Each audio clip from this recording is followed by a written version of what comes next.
Hello, Colorado Springs School.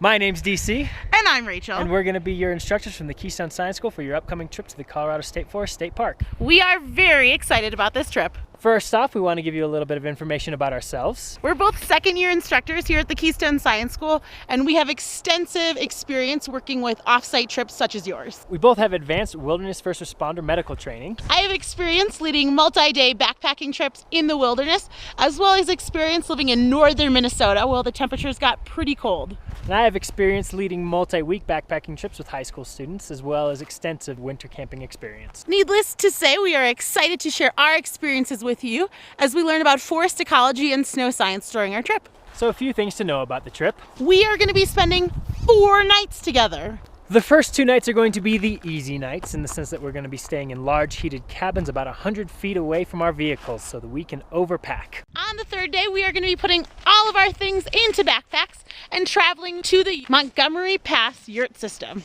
There will be no electricity and no running water at the yurts, so we'll be heating them using firewood and melting snow for water. Both the cabins and the yurt do have an outhouse, but do be prepared to use the restroom outside during our long field days. Together we will be carrying all of the food that we will need for 2 days, as well as all of our clothing, sleeping gear, and other gear that we will require.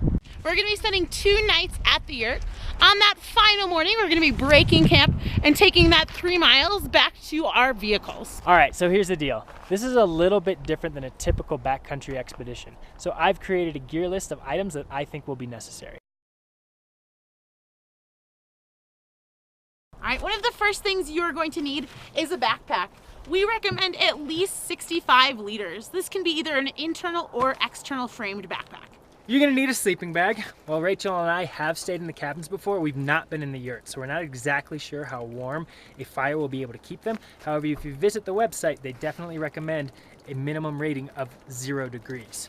Ideally, you'll want a sleeping bag that can compress down into a small sack like this one. I wouldn't go with a degree any higher than 20, and if you're going with 20, you might want to consider a liner like this one, which will increase the rating of your sleeping bag. The next thing on our list is a sleeping pad.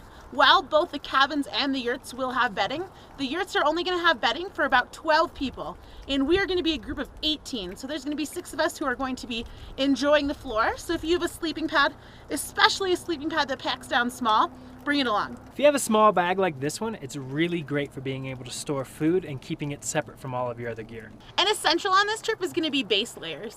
We recommend wool or synthetic, but we would really prefer if you did not bring cotton, because these are going to keep you significantly warmer and drier. Mid layers.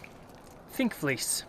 On top of your mid layers, you're going to want a heavy layer. This could be down or synthetic. A heavy fleece would work just as well. You're going to need waterproof outer layers, so whether it's a ski jacket and pants like these, or if you've got a good puffy like this one, you might be able to get away with a rain jacket. Wool socks. You're going to need at least 3 pairs, 2 for field days and 1 pair for being indoors after field days.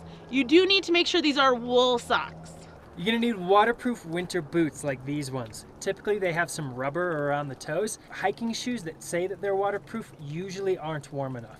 Gaiters won't be required for our trip, but if you have them, bring them along. They're going to be really helpful in keeping our shoes and socks dry while we're out in the field. You're definitely going to need a warm hat. Waterproof gloves or mittens are going to be super important. If you happen to have a second pair, bring it along in case yours do get wet. Another optional item is a neck gaiter, but you'll definitely see me wearing mine. Sunglasses or goggles will be essential on this trip.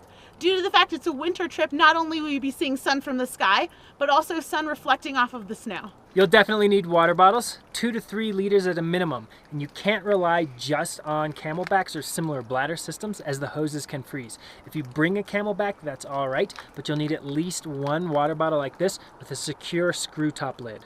A hat like this will do wonders in protecting us from the sun. Chemical hand and foot warmers like these, Rachel and I will have a few on hand for emergencies, but if you anticipate wanting them on a daily basis, you're going to have to provide your own. You're going to want a pair of comfortable clothes to wear back in the cabin. We're going to wear these both to sleep in and just for our evening activities. Underwear. Yeah. A pair of shoes to wear when we're inside the yurts and the cabins. A thermal mug like this one will be really nice, especially for the backcountry section. You're going to want to bring a set of your own personal toiletries. You'll definitely want to bring a headlamp. Try to come with fresh batteries. Because we are going to be spending about a week together, having some of your own snacks is going to be a nice idea. Another optional item is a personal bowl and utensil, but it's definitely nice to have. If you have one with a screw top, you can also bring extra items into the field. We're not anticipating having tons of free time, but we do know that you will have some, especially in the evenings. We suggest bringing something to entertain yourselves with. A couple of ideas we have are books, journals, and games to play with others. And that just about covers it. You can bring some extra clothes and luxury items for the first half of the trip, but we'll be consolidating down to these items for our backcountry section. Anyways, We are really looking forward to this trip. and if you have any questions between now and then, you can certainly contact us via email.